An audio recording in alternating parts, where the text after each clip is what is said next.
Attention, cette vidéo aborde des sujets sensibles, dont violence, agression sexuelle et violence. Visionnage réservé à un public averti. La carrière MMA de McGregor est-elle complètement terminée? Son image auprès du grand public est-elle ternie à jamais? Restera-t-il dans les mémoires comme un homme valeureux qui s'est battu pour atteindre ses objectifs, ou comme un homme perverti par l'argent, les femmes et le succès?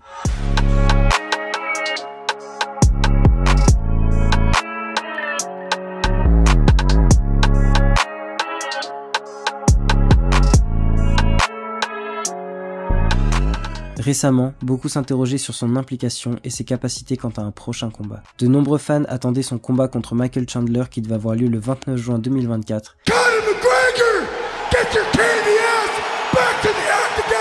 et qui a été annulé par Conor 2 semaines avant suite à une blessure à l'orteil d'après les rumeurs. Bien avant l'annonce de l'annulation, les fans doutaient déjà de son engagement, de son sérieux, de ses capacités sur le plan à la fois physique et mental pour assumer une telle épreuve.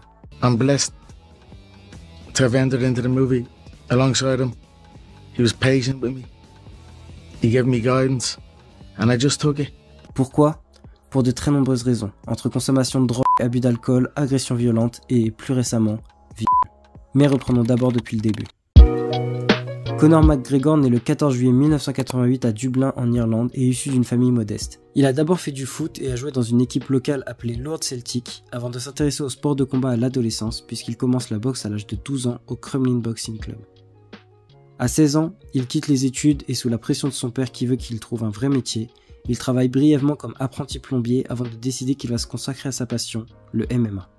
C'est à ce moment-là qu'il va rencontrer son futur entraîneur, John Kavanagh, et qu'il va commencer à s'entraîner au Straight Blast Gym à Dublin. C'est en février 2007, à seulement 18 ans, que Conor va entrer pour la première fois dans la cage. Combat amateur contre Kieran Campbell qu'il va remporter par TKO au premier round. La machine est lancée et McGregor, il a pas le temps. L'année suivante, il fait déjà ses débuts en pro. Une carrière prometteuse, c'est le moins qu'on puisse dire.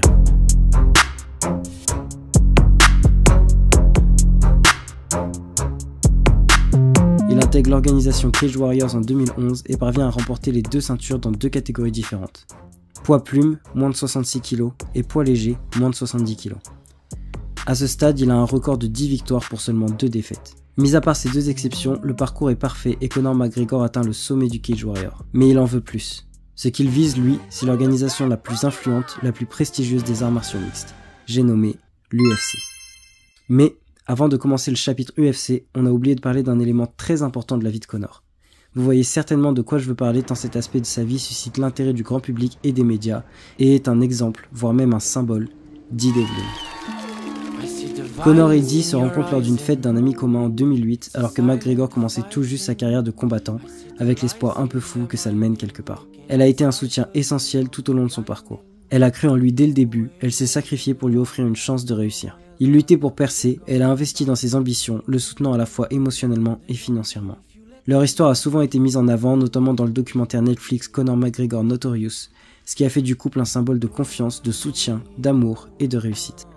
McGregor va poster une photo sur Instagram où il annonce ses fiançailles. Pour vous dire à quel point c'est un couple symbolique, un couple iconique, cette photo, à elle seule, va accumuler près de 3 millions de likes. This is a love story. Yeah. 100%. She's a strong woman. Like I said, she is a boss of her own. Et si nous abordons ce sujet, c'est parce que l'image va vite se ternir. How about the girl? You know, I have my own woman and she's stuck by me and we're in this together, we're a team, so I don't pay attention to that. L'UFC. Une sorte de grand fight club légal et en HD fondé en 93, présidé par Dana White, l'organisation de MMA la plus puissante et la plus influente où s'affrontent les combattants les plus forts du monde. Le 3 février 2013, il est annoncé que Conor McGregor a signé un contrat de 5 combats avec l'Ultimate Fighting Championship. Sa montée est fulgurante. Il enchaîne 1, 2, 3, 4, 5 victoires. 6e combat, nous sommes en 2015, à Las Vegas, une petite ville perdue dans le désert, connue pour ses paysages naturels et son patrimoine culturel. Conor McGregor devait affronter José Aldo, un combat très attendu.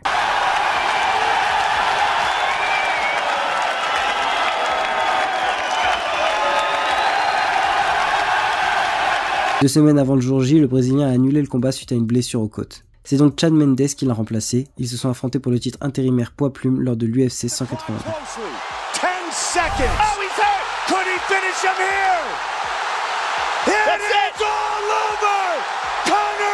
McGregor is a UFC interim featherweight champion.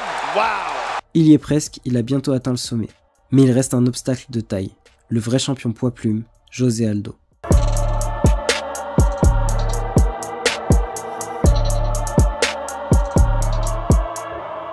Une légende vivante des arts martiaux mixtes. Considéré comme l'un des combattants les plus redoutables de l'histoire, Aldo règne sans partage sur la division poids plume depuis près de 10 ans. Son règne de champion est le plus long de l'histoire de la division, avec une série d'invincibilité qui s'étend sur 18 combats consécutifs.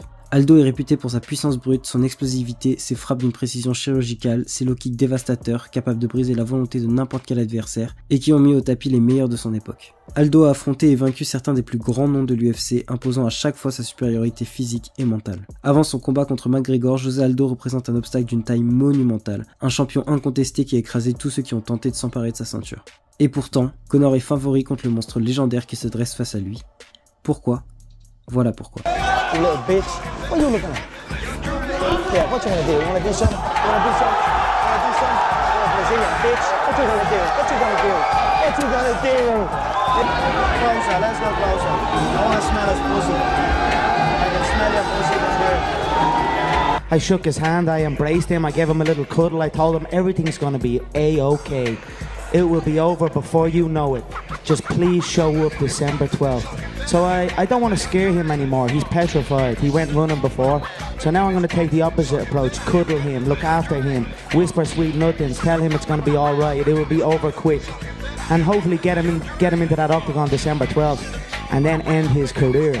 Le trash talk de Conor McGregor est devenu une marque de fabrique, une arme de guerre psychologique qui dépasse largement les frontières de l'octogone. Dès ses débuts à l'UFC, McGregor a tout compris. Aucune limite, des déclarations incendiaires, des moqueries jusqu'à l'humiliation, des attaques personnelles. Il crée une pression intense qui attire les regards et déstabilise ses adversaires. McGregor va toujours plus loin en montrant qu'il peut gagner certains combats bien avant d'entrer dans la cage. Ses adversaires, parfois intimidés, se retrouvent pris dans le jeu, ils font des erreurs, perdent leur calme et leur discernement. McGregor avait qualifié le champion de cadavre et avait affirmé que la ceinture lui revenait déjà de droit. José Aldo, pourtant invaincu depuis des années, semblait psychologiquement déstabilisé après des mois de pression, d'insultes, de provocations incessantes. Le moins que l'on puisse dire, c'est que la stratégie a été payante, mais je pense que ça, tout le monde est déjà au courant.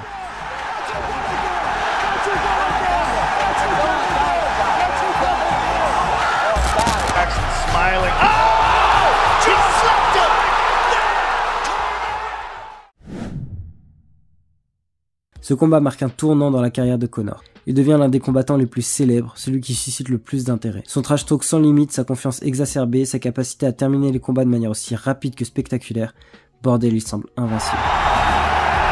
L'arrogance et la confiance excessive qu'il projette créent une pression, une atmosphère électrique autour de chaque affrontement et rassemble énormément de public. Que ce soit ses fans qui veulent le voir gagner, ses détracteurs qui veulent le voir perdre, tout le monde regarde. C'est alors que Conor va connaître sa première défaite.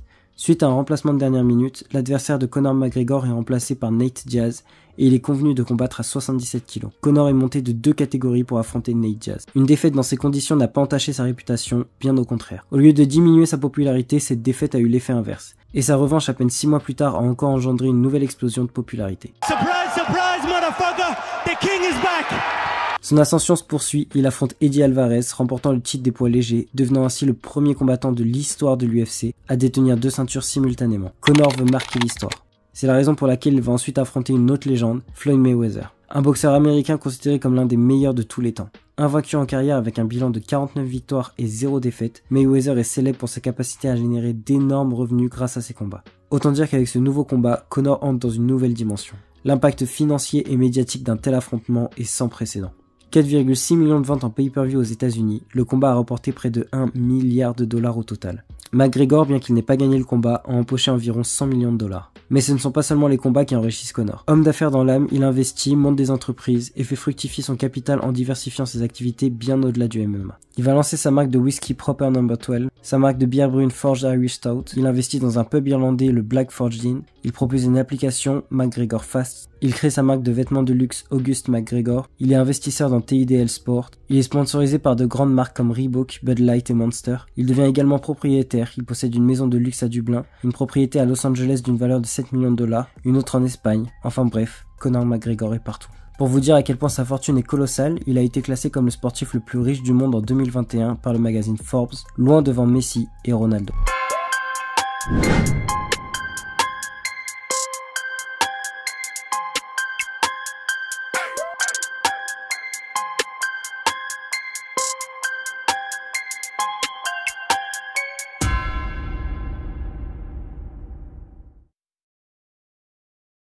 Il a tout. L'argent, le succès, le pouvoir. Est-ce que ce n'était pas trop? Est-ce qu'il s'est laissé emporter par un sentiment de toute puissance après le changement brutal de sa vie? Est-ce qu'il est même possible de rester lucide et stable face à une telle richesse qui arrive en un éclair? Ou alors c'est autre chose. Peut-être est-ce son personnage qui lui est monté à la tête, prenant peu à peu de plus en plus de place comme un acteur qui se retrouverait piégé dans son propre rôle. Ce qui est sûr, c'est que les choses ont commencé à mal tourner. Nous sommes le 5 avril 2018. Je pense que tout le monde sait ce qui s'est passé étant donné que ces images ont fait le tour du monde. On y voit McGregor accompagné d'une vingtaine de personnes qui attaquent un bus transportant des combattants dont bien sûr la cible principale, Khabib Nurmagomedov. Just tell me where, and that's it. Send me a message, hey, come here, this place, and that's it. Without security, without UFC, without nothing. Selon certaines sources, McGregor aurait voulu défendre son ami Artem Lobov, victime de provocation de la part de Khabib. Bon, ça paraît être léger comme explication, il faut en convenir. Surtout que plusieurs combattants qui n'avaient rien à voir avec ça ont été blessés dans l'altercation, notamment Michael Chiesa, coupé au visage, forcé d'annuler son combat contre Anthony Pettis. Conor se croit-il intouchable? Il attaque des combattants et un bus de l'organisation qui le rémunère. Il ternit son image et celle de l'UFC. Forcément, les conséquences vont être terribles.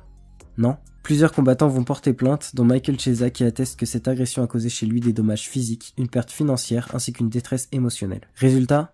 McGregor a plaidé coupable. Il a exprimé des regrets avant l'audience et a été condamné à effectuer des travaux d'intérêt général et suivre un programme de gestion de la colère. C'est tout. Au final, cet incident lui aura été plutôt bénéfique. Tous les regards sont à nouveau tournés vers cette nouvelle rivalité au grand plaisir de Conor et de l'UFC. Il y a une raison pour laquelle l'UFC n'a pas porté plainte contre Conor McGregor. Il y a une raison pour laquelle il n'a eu aucune sanction de la part de l'organisation. I don't know if he's on drugs or what his deal is, you know, but to come and do this and act like this, you know, and you're talking about a guy who has a baby. He just had a kid. This is how you're acting? You have a son at home. Anyway. L'UFC a utilisé cet événement comme un outil promotionnel pour le combat McGregor vs Khabib à l'UFC 229. Ils ont habilement transformé la controverse en un élément clé pour promouvoir McGregor comme le bad boy, ce qui a contribué au succès de l'UFC 229 avec plus de 2,4 millions d'achats en pay-per-view. Vous le savez certainement, ce combat a été une défaite pour le Notorious. Il tape sur une RNC au 4e round. S'ensuit une nouvelle scène chaotique qui est cette fois enclenchée par son rival.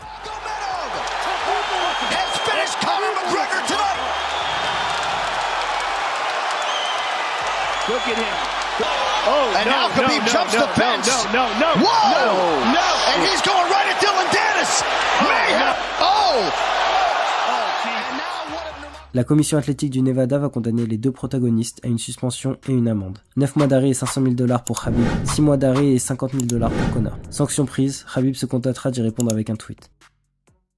Bien que Conor McGregor ait été suspendu moins longtemps que son adversaire, il s'absentera bien plus longtemps que prévu. Il se diversifie et semble vouloir s'éloigner de la sphère de l'UFC pendant un temps. Il crée son propre business, le Proper Number 12, qu'on a déjà mentionné, un whisky irlandais lancé en septembre 2018 qui a atteint plus d'1 milliard de dollars de revenus en 2021. Promotion d'alcool, nombreux événements, fêtes, bars, boîtes de nuit, drogue, luxe et femmes, la vie et l'image de Conor semblent peu à peu évoluer.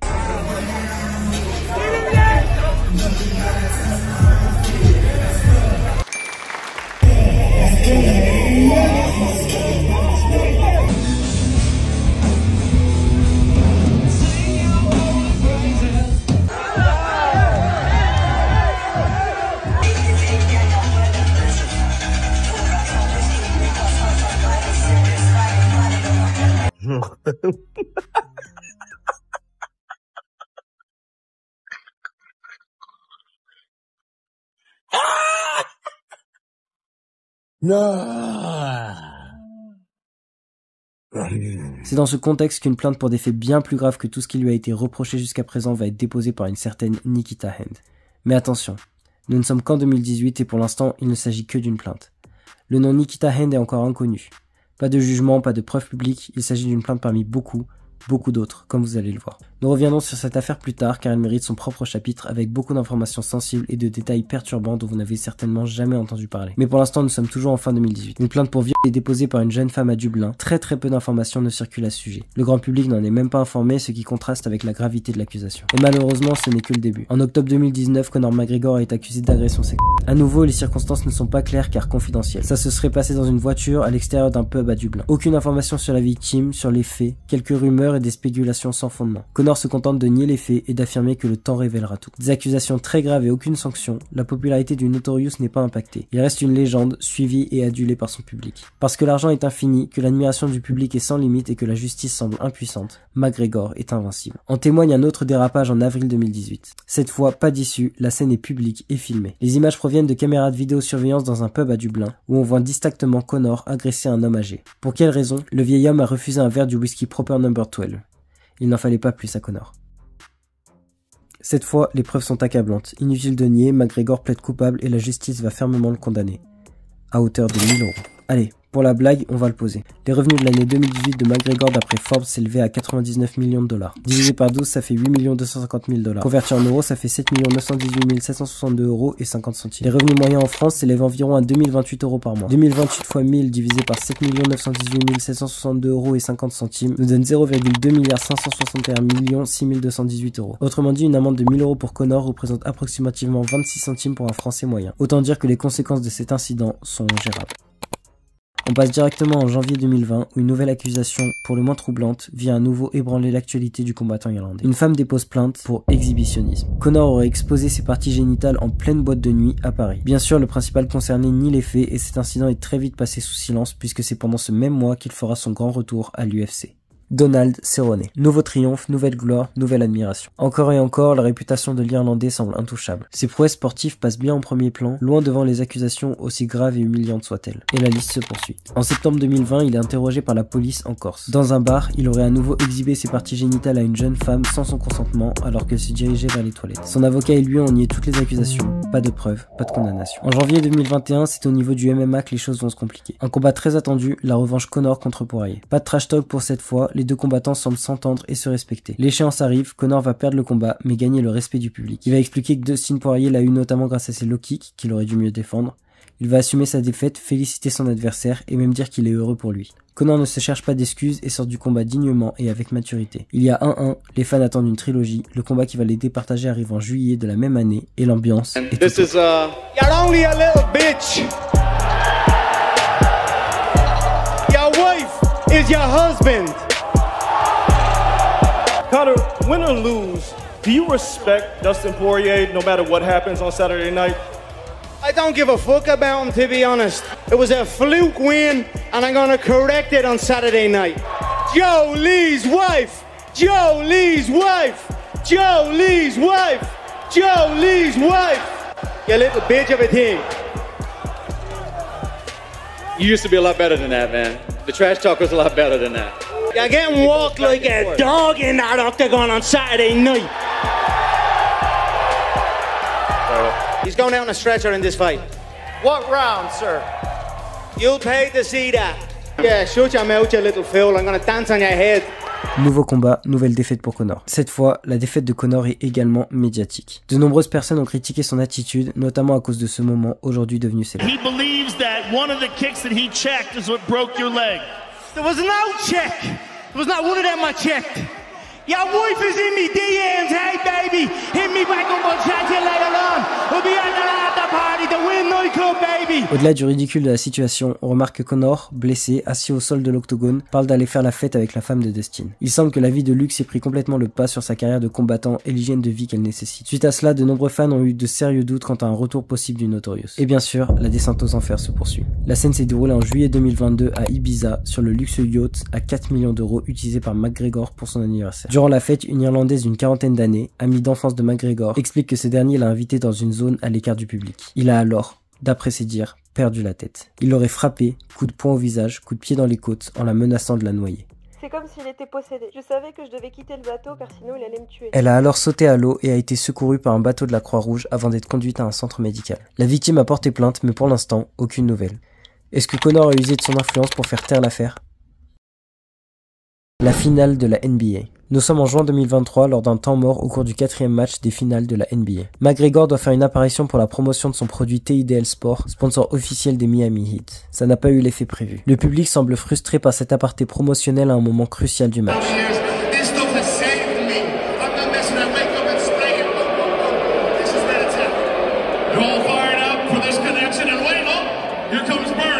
La foule le siffle et le hue. personne ne l'écoute, mais McGregor poursuit le show jusqu'au moment controversé où il va mettre un crochet pleine balle à la mascotte avant de la frapper au sol. Supposé être un sketch humoristique, il semble que la colère du combattant ait pris le dessus et qu'il ait mis un coup bien plus fort que prévu qui a envoyé la mascotte directement à l'hôpital. Il a ensuite aspergé la mascotte de son produit TIDL Sport qui permet de réduire la douleur. C'était censé être la chute du sketch, mais étant donné la tournure des événements, on peut dire que cette publicité n'a pas été très pertinente. D'ailleurs, le contenu lié à McGregor a rapidement été supprimé des réseaux sociaux des Miami Heat. Après le match, McGregor est filmé en train de se diriger vers les toilettes en tenant par la main une jeune femme. Quelques jours plus tard, celle-ci portera plainte pour viol. Selon les dires de son avocate, McGregor aurait fourré sa langue dans la bouche de la victime et l'aurait embrassée agressivement avant de tenter de la sodomiser. Aucune preuve n'a pu déterminer la culpabilité du combattant, l'affaire a donc été clôturée. Alors oui, ça fait beaucoup d'accusations, beaucoup d'histoires sombres, de comportements déviants parfois filmés et médiatisés. Alors pourquoi est-il toujours aussi suivi, toujours aussi populaire? Tout simplement parce que le grand public n'est pas au courant. Les plaintes n'aboutissent pas, les dommages causés sont dédommagés et on passe à autre chose. Un fan moyen ne va pas forcément faire des recherches concernant tout ça. Les informations qui vont lui parvenir concernant McGregor sont seulement reliées au MMA. Le grand public ne constate que le sommet de l'iceberg, l'image que le personnage renvoie de combattant, de bad boy, de mec fou qui n'a peur de rien. Et ça plaît. Pour vous dire, j'avais fait une vidéo concernant Doumbé qu'un viewer avait critiqué en expliquant que Doumbé était une racaille, un homme sans valeur, contrairement à Conor qui lui est charismatique, drôle, qu'il a de la répartie, etc. Je lui avais répondu dans une vidéo où je répondais aux commentaires, je mets tous les liens en description si vous êtes intéressé. Mais même moi, au moment de ma réponse, je n'avais pas encore idée de l'ampleur de la malveillance de Conor. C'est pour vous expliquer à quel point même les fans de l'Irlandais sont dans l'ignorance de tous ces actes. Dites-moi en commentaire si vous étiez au courant de tout ça, pour ma part j'ai été très surpris d'en découvrir autant avec ces recherches. Ces fans ne savaient donc pas, Conor a continué d'être admiré, jusqu'au jour où la justice l'a finalement rattrapé. Le 22 novembre 2024, McGregor est reconnu coupable de viol. Que s'est-il réellement passé? L'affaire Nikita Hand implique des accusations graves portées contre Conor McGregor et un autre homme, James Lawrence, pour un incident survenu le 9 décembre 2018 dans la suite penthouse du Beacon Hotel à Dublin. Je précise que certaines informations sont floues et en anglais et que le procès n'a pas été diffusé. J'ai donc fait de mon mieux pour résumer tout ça. Nikita Hand est une coiffeuse de 35 ans. Il semble qu'elle et Conor se connaissent de loin par des amis communs. L'avocat de la victime va admettre au début du procès que sa cliente était en couple et avait un enfant lors des faits, qu'elle n'est pas en ange et ne prétend pas l'être. Elle parlait par message avec Conor toute la nuit et lui aurait envoyé des photos d'elle dans sa robe de soirée. Conor était également en train de faire la fête lors de laquelle il admettra avoir bu et pris de la cocaïne. À la fin d'une longue nuit, vers environ 7h du matin, ils ont décidé de se voir. Elle a alors envoyé un message à son copain pour lui dire qu'elle dormirait chez des copines. Elle était avec une amie à elle, Danielle, toutes deux ivres. Conor était avec son ami James Lawrence. Ils sont allés récupérer Nikita et sa copine en voiture et se sont rendus tous ensemble dans cet hôtel. Les caméras de surveillance montrent que Nikita embrassait le bras de Conor alors que le groupe se trouvait dans l'ascenseur, ce qui laisse indiquer qu'elle semblait de toute évidence attirée par Conor. Nikita Hand et Conor McGregor sont entrés dans une chambre et Danielle et James Lawrence sont entrés dans la chambre d'à côté. Conor lui aurait alors demandé, je cite, « Tu veux sucer cette…» Elle dit avoir été dégoûtée mais être restée quand même. À deux dans cette chambre, d'après Nikita, Conor aurait commencé à l'embrasser et à la toucher. D'après Conor, c'était dans les deux sens, il affirmera même que Nikita lui aurait fait une fête à ce moment-là. Nikita, quant à elle, affirme qu'elle lui aurait dit qu'elle n'était pas là pour ça, notamment parce qu'elle connaissait Dee, la fiancée de Conor, et que la situation la gênait. C'est à ce moment-là que McGregor l'aurait immobilisée avec son poids, l'empêchant de respirer, et qu'il l'aurait étranglée à plusieurs reprises lorsqu'elle a tenté de se défendre. D'après Nikita, il lui aurait dit en l'étranglant, maintenant, tu sais ce que j'ai ressenti dans l'octogone. Elle explique qu'elle a cru qu'elle allait mourir, finissant par se résigner pour survivre, s'immobiliser et penser à sa fille pendant que le pire arrivait. À la suite de l'acte, elle explique qu'elle a envoyé à son mari « Je m'amuse bien » pour ne pas l'inquiéter. Forcément, ce sont des faits qui ne penchent pas en sa faveur. Certaines parties de l'histoire questionnent le jury, pourquoi avoir menti à son mari pour rejoindre Conor, pourquoi être restée seule dans une chambre avec lui alors que ses intentions étaient claires, est-ce qu'elle a réellement refusé l'acte ou l'a-t-elle regretté? Nikita Hand répondra que mentir à son mari n'est pas un acte illégal. Ce procès dévoile d'elle une image peu flatteuse, mais cela n'innocente pas Conor. Pour le jury, il semble que la victime ait changé d'avis avant l'acte et que Conor ne l'ait pas accepté. Nikita avait plusieurs blessures un peu partout sur le corps. Au poignet, aux mains, des bleus à la poitrine et des marques sur le cou, signe évident d'étranglement. Elle a été hospitalisée. Ce sont ces blessures ainsi que l'ADN de Conor qui feront pencher le jury. Conor se défendra en disant qu'il n'est pas à l'origine de ces blessures, mais sans succès. Le plus surprenant de cette histoire, c'est que Daniel, l'ami de Nikita, a témoigné en faveur de Conor. James Lawrence expliquera également que dans la chambre avec Daniel, ils entendaient Conor et Nikita en plein acte, et que Daniel lui aurait dit qu'elle allait le regretter étant donné qu'elle et son copain venaient d'acheter une maison ensemble. Encore plus troublant, à la suite des faits, Daniel et Conor étaient partis. Nikita aurait fait des avances à l'ami de Conor, James Lawrence, elle l'aurait embrassé alors qu'il quittait l'hôtel, et cette version des faits a été confirmée par les caméras de surveillance de l'hôtel. Nikita répondra simplement qu'elle ne s'en souvient pas. James et Nikita seraient alors finalement retournés à l'hôtel pour coucher ensemble. James serait ensuite rentré chez lui, auprès de sa petite amie. Des versions donc qui contredisent celle de Nikita. Le grand public s'empare très rapidement de cette affaire, certains sont pro-Conor, disent que Nikita ment et n'est motivé que par l'argent, d'autres que Conor est coupable et qu'il a perdu la raison il y a bien longtemps. Les deux points de vue s'entendent, dites-moi en commentaire ce que vous en pensez. J'espère que vous avez aimé cette vidéo et qu'elle vous aura convaincu de liker et de vous abonner pour me soutenir. C'était l'histoire d'un homme simple qui rêvait de grandeur. Il a tout sacrifié pour devenir champion, pour atteindre ce sommet qu'il voyait comme l'ultime accomplissement. Il s'est battu avec une rage que personnellement j'admire encore aujourd'hui, une rage nourrie par ses rêves et sa foi en lui-même. La gloire et l'argent qu'il avait tant désiré l'ont consumé. Et quelque part en chemin, il a perdu son âme, ses principes, son esprit. Il semble s'être perdu lui-même. Beaucoup comme lui rêvent d'atteindre ce sommet. Quand j'aurai réussi, je serai heureux. Mais son histoire nous montre que la richesse et le succès ne sont pas une fin en soi. About the girls. You know, I have my own woman and she's stuck by me and we're in this together, we're a team, so I don't pay attention to that. Pire encore, ils peuvent nous détruire si on oublie ce qui compte vraiment. Peut-être qu'au fond ce n'est pas le sommet qui fait le bonheur, mais ce qu'on construit, ce qu'on est, en grain. Peut-être qu'on est plus libre, plus vrai dans ce cheminement vers nos rêves que dans leur réalisation. Peut-être qu'on devrait arrêter de courir après des mirages. Peut-être qu'on peut déjà trouver la paix, même loin de la richesse, même loin de la perfection. Peut-être que parfois, c'est dans la simplicité de l'instant présent qu'on est le plus proche de nous-mêmes, et que c'est ça, d'être heureux. I've lost my mind doing this game, man. Like Vincent Van Gogh. Dedicated his life to this art and lost his mind in the process. That's happened to me. But fuck it. That gold belt was around my waist. My mother has a big mansion. My girlfriend has a different car for every day of the week. And my kids have everything they ever want. Then it will pay. Then I'm happy I lost my mind. Yeah?